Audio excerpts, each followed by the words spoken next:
გისმენთ თბილისის დროით. სულ რაღაც ერთი თვეა, რაც თბილისის რაიონებს ახალი გამგებლები ჰყავთ, რომელთა პრიორიტეტიც ქალაქის დასუფთავება და ძველებური იერსახის აღდგენა აღმოჩნდა. საბედნიეროდ ეს ურთულესი პროცესი უკვე დაიწყო და რაც ყველაზე მეტად აღსანიშნავია, თავად მოსახლეობის ხელშეწყობითა და გაგებით. გასულ კვირას თემქის დასახლებაში, კერძოდ მერვე საავადმყოფოს ტერიტორიაზე, უსახური და უმოქმედო ჯიხურების აღება მოხდა. კანონის შესაბამისად ადმინისტრაციულმა ინსპექციამ ჩამოუვარა თითოეულ მათგანს სხვადასხვა რამოდენიმე დაკვეთილია და არაერთი წელია უკვე ეთყობა კიდეც იმას, რომელსაც პატრონი არ ყავს და მოხდა გასაუბრება, მიეცა 3 დღის ვადა, გაფრთხილება, შემდეგ აი დღეს გავიდა ეს ვადა და დღეს დავიწყეთ აღება ამ ჯიხურების. იყო რაიმე გარკვეული წინააღმდეგობა? სხვათა შორის მოსახლეობაც უკვე შედის ჩვენ მდგომარეობაში ადმინისტრაციის, მათ დაინახეს ქალაქში რა პროცესები დაიწყო და ამიტომ გაგებით ეკიდებიან ეს დიდი ესეთი შეხლა შემოხლა და უსიამოსაბარი არ ქონია. პირიქით იყო თხოვნა, რომ ზოგიერთ მათგანს თქვათ უნდა სურვილო ჩვენ გადაგვეტანა იქ, სადაც ისინი თხოვდნენ ამ მათ საქმეს, ამაშიც ვეხმარებოდი. ეს ღონისძიება კვლავაც გაგრძელდება. პირველ ეტაპზე გაიწმინდება ცენტრალური ქუჩები და მაგისტრალები. ამჯერად კი 800 მეტრიან მონაკვეთზე 50-მდე ჯიხურია ასაღები. 25-მდე უკვე სატვირთო მანქანაზეა დალაგებული. დანარჩენიც უახლოეს მომავალში ისტორიას ჩაბარდება. გაზაფხულის მოსვლასთან ერთად დედაქალაქში კეთილმოწყობის სამუშაოები უფრო თვალშისაცემი ხდება. თბილისის სამსახურებმა ცენტრალურ მაგისტრალებზე გზების დახაზვა უკვე დაიწყეს. სამუშაოები ნელ-ნელა მეორად ქუჩებზეც გადავა. ორშაბათის ტრადიციულ თათბირზე დედაქალაქის მერი ამ სამუშაოების პარალელურად საქალაქო სამსახურებს შუქნიშნებისა და პარკირების მოწესრიგებასაც თხოვს. როგორც ხაზავთ ახლა ქუჩებს, ასევე შუქნიშნებიც უნდა იყოს აღდგენილი. ყველა ცენტრალური და მეორადი ქუჩა, სადაც შუქნიშნები შეგვიძლია რომ მოვაწესრიგოთ, თანხები გადაურიცხოთ და უნდა ეს პროცესი გაგრძელდეს. საერთოდ პარკირების სამსახური გამოიყვანეთ გაჩერებებით. გაჩერება უნდა იყოს გაჩერება და დანარჩენი ადგილას, სადაც შესაძლებელია, იქ რა თქმა უნდა პარკირება უნდა თავის საქმე გააკეთოს. კიდევ ერთი დავალება, რომელსაც დედაქალაქის მერი გამგებლებს აძლევს, გახლავთ დასუფთავება. პატარა მანქანები შეიძინეთ, როგორც თაწმინის რაიონში არის სისტემა აწყობილი და ვაკეში მეტნაკლებად უნდა იაროს პატარა მანქანება თელი დღის განმავლობაში ცენტრალურ მაგისტრალებზე, მეორად ქუჩებზე და გამონაყარი რაც არის, ის უნდა გავიტანოთ და ძირითადი მე ნაგავი ადრე გავიდეს, უფრო ადრე ახლა გამოზაფხულდა და უფრო ადრე ვიდრე ვიწყებთ, იმიტომ რომ ვაკეში ახლა გადის სადღაც მე ვატყობ 9 საათსათვის. 9 საათსათვის ჩვენ უნდა ვამთავრებდეთ ქალაქში მთლიანად, იმიტომ კაცი რომ გამოდის და რომ მიდის უკვე სამსახურში თუ სკოლაში, ის დასუფთავებულ ქუჩებში უნდა მოძრაობდეს და არა დაზუჭიანებულში. ისანი-სამგორის რაიონში დასუფთავების კვირეული მიმდინარეობს. გამგეობამ 50-მდე თანამშრომელი და სატვირთო მანქანა გამოყო შიდა კვარტალური დასუფთავებისათვის. პირველი ღონისძიება, რაც ახალმა გამგებელმა მოსვლისთანავე გაატარა, გარე ვაჭრობის აღმოფხვრა იყო. თავარი აქ არის, რომ თვითონ მოსახლეობა მიიღოს მონაწილეობა ამ დასუფთავებაში. იმდენად რამდენად ჯერ ეს ერთი ჩვენ ბიუჯეტი არ გვაძლევს იმის საშუალებას, რომ შიდა კვარტალურად სახლების წინ დავალაგო და დავასუფთავო. დიდი სურვილი კი გაგვაჩნია, რომ სუფთად იყოს, მაგრამ ყოველთვის არ გვაძლევს მაგის საშუალებას.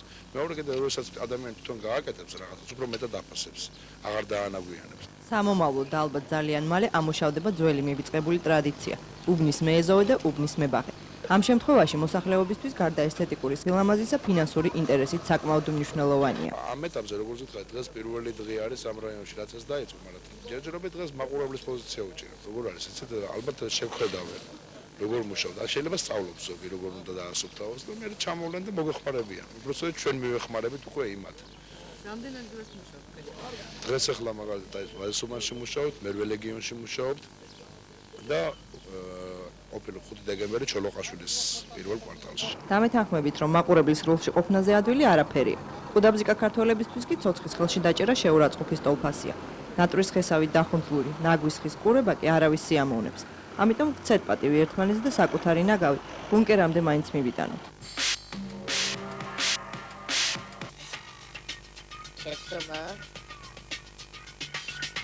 ესეც შეცდომაა ყველაზე სწორია. სოფლიო მნიშვნელობის უდიდესი მოვლენა, ბრწყინვალე მოცეკვავე და ქორეოგრაფი, კაცი ლეგენდა. ყველა ეს ეპიტეტი ვახტანგ ჭაბუკიანს ეკუთვნის, რომლის დაბადების 94 წლის თავი გასულ კვირას მისსავე ბინა მუზეუმში აღინიშნა. მე როგორც ვახტანგ ჭაბუკიანის დუბლიორი, რომელმაც შევასრულე თითქმის ყველა მისი დადგმული სპექტაკლები, სინათლე, ღორდა, მათ შორის ოტელოს ბოლოს შემიძლია თქვა, რომ დიდ აღსანიშნავებას ვხებულობ. ეს არის უდიდესი მოვლენა საერთოდ მსოფლიო ხელოვნებაში, ბალეტის ხელოვნებაში და საერთოდ მეტ ფარგლებს, ასე ვთქვათ, ცდება ეს მისი პიროვნება. და რასაკვირველია, წეგან ბატონმა შალვამ ბრძანა, რომ ძალიან მძიმე ბოლო პერიოდი ჰქონდა ვახტანგ ჭაბუკიანს, ძალიან უსამართლოდ მოექცენ მას. მიმაჩნია, რომ ეს მუზეუმის არსებობა ეს ძალიან კარგი, ასე ვთქვათ, საწინდარი იმისი, რომ აქ ნამდვილი მუზეუმი შეიქმნა. აქ უნდა იყოს თავმოყრილი მთელი ვიდეო მასალა, მთელი პროგრამკები, ბუკლეტები, ყველაფერი, რაც კი არსებობს ვახტანგ ჭაბუკიანის, უნდა იყოს თავმოყრილი და ამ მუზეუმს უნდა კონდეს ინგლისელები რო იტყვიან promotion, ძალიან დიდი promotion იმისთვის, რომ ეხლა უკვე ჩამოდიან ბევრი უცხოელები თბილისში, რომ იყოს ეს ბუკლეტებში აღნიშნული, რომ არსებობს აქ ვახტანგ ჭაბუკიანის მუზეუმი, მე გარწმუნებთ, რომ ყველა კულტურული და ესეთი განათლებული ადამიანი ყველა მოვა აქ. ისტორიული მნიშვნელობის ვიდეო მასალა კი გარდა სტუმრებისა პირველ რიგში თავად ბალეტის მოცეკვავეებს სჭირდებათ. სჭირდებათ იმისთვის, რომ შეიგრძნონ ის პლასტიკა და ცეცხლი, რომელიც მხოლოდ ჭაბუკიანს ჰქონდა. ფილმები არ მინახია, მაგრამ მისი ძალიან აღფრთოვანებული ვარ და ძალიან მომწონს. რა მოგწონს ყველაზე? მისი ცეკვები. იცი რა უწევი? თების გულის როლი. სინათლე ბალეტი კილაძის, გორდა და მშვიდობისათვის თორაძის და ბოლოს ოტელო და კიდევ ჰამლეტი და კიდევ განთიადი და ასე შემდეგ. განსაკუთრებით ოტელო ეს იმ მასშტაბის ბალეტია, რომელზედაც იამაყებს ძალიან დიდხანს მთელი საბალეტო ელიტა. მართლაც ჩვენს კულტურაში ეს სპექტაკლი შემოვიდა რაღაც თვისებებით. თითქოს ის ფაქტი, რომ აბონემენტის გაყიდვა გახდა აუცილებელი, თორემ ბილეთს ვერ იშოვით. ამიტომ საჭირო იყო აბონემენტის ყიდვა და მთელი წელი ცდა, რომ იქნებ ბედნიერი დღე დადგებოდა რომელიმე თვეს და ნახავდი ბალეტს. სხვანაირად ოტელოს ვერ ნახავდი. დღეს კი საბედნიეროდ თუ სამწუხაროდ ამასალის ხილვა მხოლოდ ფირზე შეგვიძლია. შეგვიძლია დავათვალიეროთ მშვენიერი ფოტომასალა და ბინა მუზეუმი, სადაც ცეკვის ჯადოქარი ვახტანგ ჭაბუკიანი 1947-92 წლებში ცხოვრობდა. ძალიან წვალობდი და ძალიან ცუდი გზა იყო და ეხლა აკეთებენ და ძალიან მნიშვნელოვნად კარგია. დიდი მადლობა ვინც აკეთებს ამას და თქვენს დიდი მადლობა რომ ესე ყურადღებას გვაქცევთ. თუ გაინტერესებთ რისთვის იხდიან მადლობას მძღოლები, გაიარეთ ერისთავის ქუჩაზე და თავად ნახავთ, რომ წლების მანძილზე დაზიანებული გზის ეს მონაკვეთი გამგეობის დახმარებით დღეს უკვე აღდგენილია. სულ ყოველთვის იგრეოდა ასფალტის საფარი ამ ადგილზე. რის გამო? რყევა აქვს რელსებს თავისი და იმის გამო. ახლა მოხსენთ ასფალტის საფარველი და გრანტის ქვით ვაკეთებთ ამ მონაკვეთს.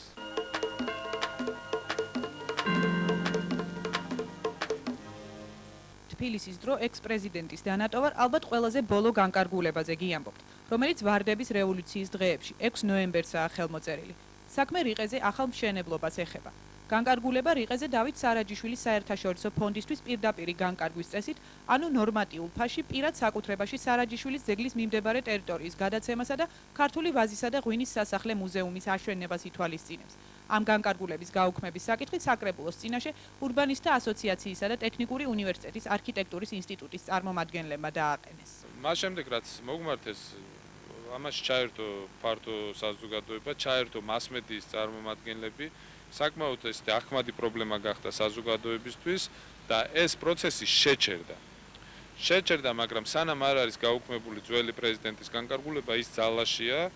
ამიტომ ჩვენ წავედით ესეთი გზით, საკრებულო მიიღო გადაწყვეტილება, მიგვემართა ბატონი მიხეილ სააკაშვილისთვის გაეუქმებინა შევარნაძის ძველი განკარგულება. მაშინ როდესაც არის სახელმწიფოში ნება, მაშინ როდესაც უმაღლესი ხელისუფლების ნება არის, რომ თბილისი დაემსგავსოს თბილისს და არ იყოს ეს წარმოუდგენელი არქიტექტურული სახის რაღაც გაურკვეველი ნაგებობები, უმოკლეს ვადაში 13 თებერვლიდან 2 მარტს უკვე გადაწყვეტილება მიღებულია, ეს საბოლოოდ ანუ იურიდიულადაც ეს პრობლემა ამოწურულია და მე ვთვლი რომ ქალაქისთვის საკრებულომ გააკეთა დიდი საქმე, ეს ტერიტორია გადავარჩინეთ კიდევ ერთხელ რაღაცა გაურკვეველი წარმოშობის ნაგებობის აშენებისგან. თავად ტერიტორია 6000 კვადრატულ მეტრს მოიცავს. აქვეა მეორე ნაკვეთიც, რომელიც ასევე გასხვისებულია. ამ ადგილზე ადრე სპორტული სანახაობები ტარდებოდა. ტერიტორიას საკუთრებაში ორგანიზაცია ვიტოს აქვს. სამწუხაროდ მის მფლობელებს ჯერ ვერ მიაკლიეს. საკრებულო ამ ტერიტორიაზე საკმაოდ დიდი პროექტის გახორციელებას გეგმავს. პირველი კი რითაც ქალაქის ხელმძღვანელები დაწყებას აპირებენ, აქ არსებული უკანონო მშენებლობების გაჩერებაა. მოგვიანებით კი საკრებულო ამ ტერიტორიის ინფრასტრუქტურის განვითარებას სახალხო მსჯელობის საგნად გახდის და საერთაშორისო კონკურსის საფუძველზე აქ ახალი განაშენიანება დაიწყება.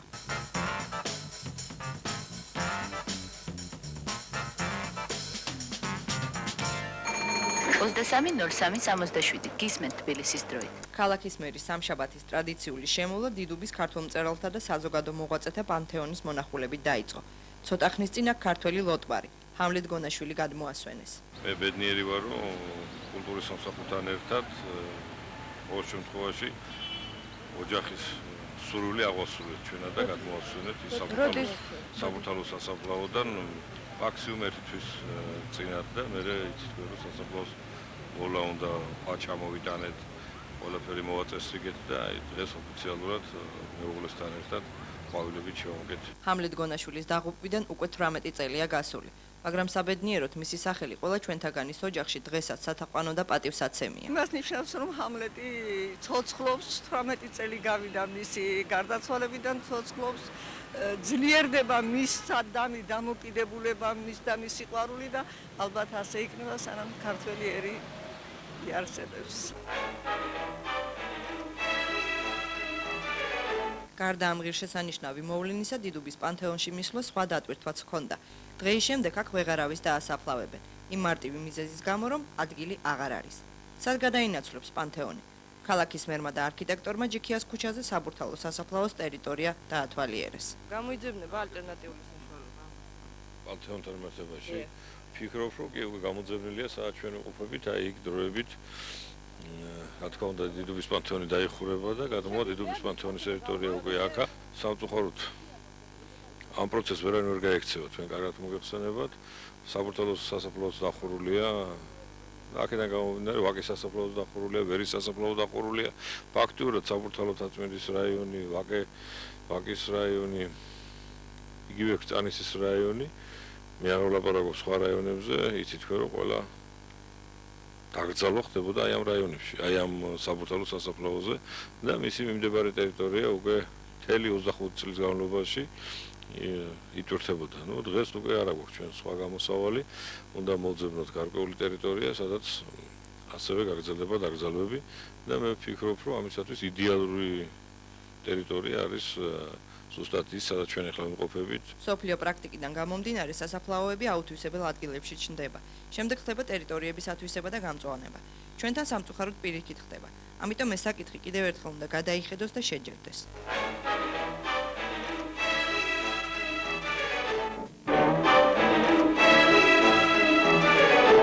ამ კვირას ქართულმა საზოგადოებამ კიდევ ერთი შესანიშნავი ადამიანი გააცილა მარადიულ საქართველოში. მეცნიერი და საზოგადო მოღვაწე კოტე წერეთელი. შვილის ტრაგიკულად დაღუპვის შემდეგ მას ბოროტება და შურისძიება გულში არ ჩაუდია. თავის ენერგიას მეცნიერებას ახმარდა და სიცოცხლის ბოლომდე თავის ქვეყნის საკეთილდღეოდ მოღვაწეობდა. კოტე წერეთელი ჩვენი გადაცემის ხშირი სტუმარი იყო. და მე როგორც მამას, რომელსაც ძალიან მყავს შვილი, მაგრამ აი ეს მისი პატივისცემა მისი სახელის მიმართ მამხნევებს და ერთგვარად მაძლევს სტიმულს ჩემი შემდგომი ცხოვრებისა და საკუთრებისა.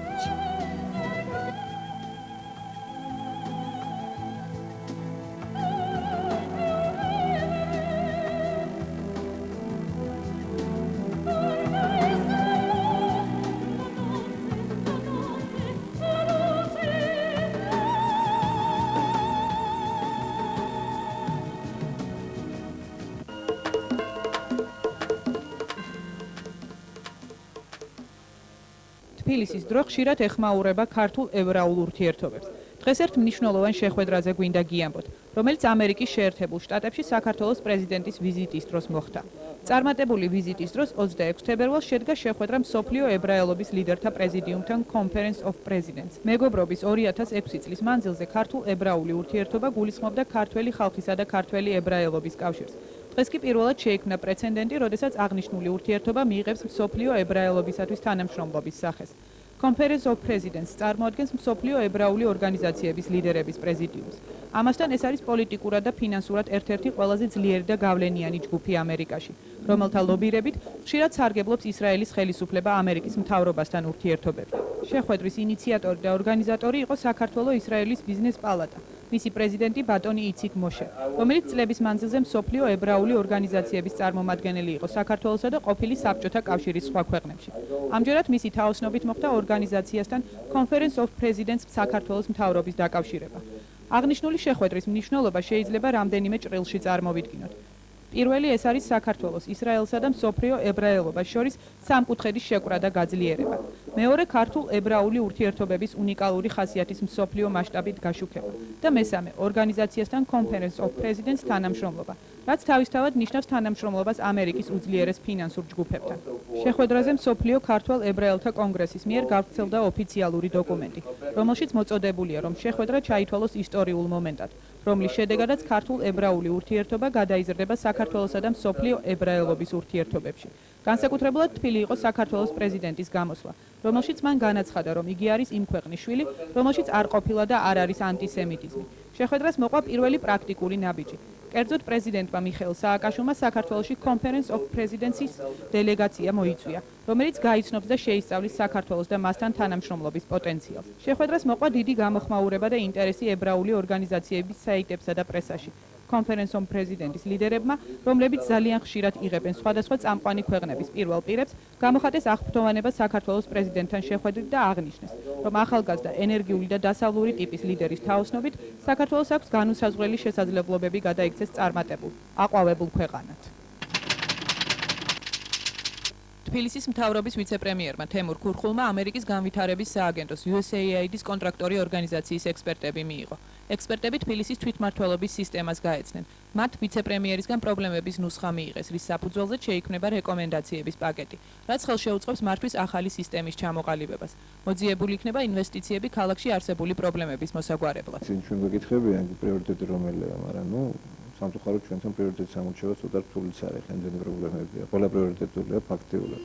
მაგრამ აი ამ პრიორიტეტებიდან კიდევ შეიძლება რაღაც საკითხების გამოყოფა და ეს უკვე მათზეა ეცით დამოკიდებული. ჩვენთან ერთად იმუშავებენ ალბათ ვფიქრობ და შეიძლება რომ გარკვეული რაღაც შედეგი მიიღოს. ჩვენ ვეძებთ ფიროსმას. ამ სატელევიზიო გადაცემით დაიწყო ჟურნალისტმა ნელი კობიაშვილმა მსოფლიოში კერძო კოლექციებსა თუ მუზეუმებში გაფანტული ფიროსმანის ნამუშევრების ძიება. არსენალის მთა ღამით. ეს გახლავთ ის შედევრი, რომელსაც ქალბატონმა ნელიმ პარიზში კერძო კოლექციაში მიაკვლია. მისი ფოტოასლი კი გასულ კვირას ლიტერატურულ კაფეში გამოიფინა და სწორედ აქ დაიწყო აქცია.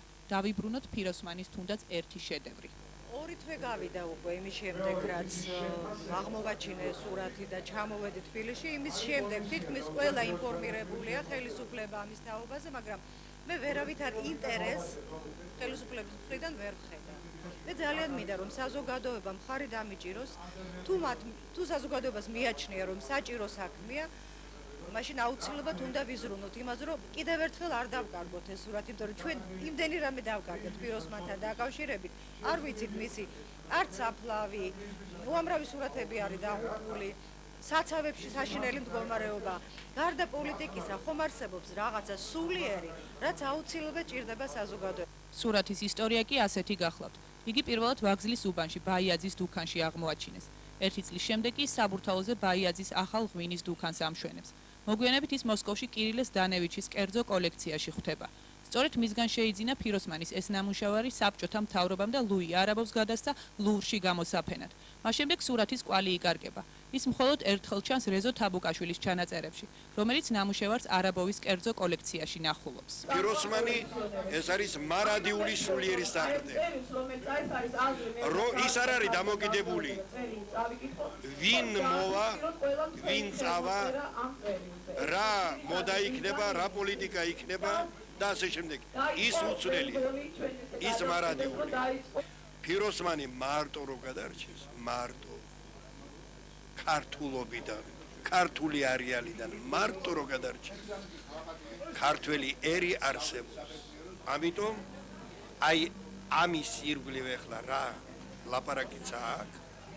ამ ლაპარაკს დიდი ყურადღება უნდა მიექცეს. მე დარწმუნებული ვარ, რომ ჩვენი მთავრობა სულიერი მთავრობა. მე დარწმუნებული ვარ, რომ იმათ ესმით ამის ძირი და თავი, ჩემო ბატონო, რაზეც ვლაპარაკობთ. გულთან კი არ მიიტანენ ისინი ამ საქმეს, არამედ მე დარწმუნებული ვარ, ისინი გულით არიან მისული უკვე ფიროსმანთან. ლიტერატურულ კაფეში შეკრებილი საზოგადოების მიზანი ერთი გახდათ: გააქტიურდეს ხელისუფლება ქართული შედევრის დასაბრუნებლად. მით უმეტეს, რომ მას შემდეგ, რაც სურათს მიაკლიეს, ბევრი უცხოელი კოლექციონერი გამოჩნდა მის შესაძენად. ბოლო შეიძლება თუ ჩვენ გამოვამჟღავნებთ რაღაც ნებას და ძალიან სერიოზ მოთხოვნებას, ამ თანხის შეგროვება შეიძლება რა. სხვა შორის მარტო ამ ნახატის არა არსენალის თაღამით, მარტო ეს ძალიან იყო სხვა შედევრია ნამდვილად. სხვა ფიროსმანის სხვა შედევრებიც არის მიმოფანტული.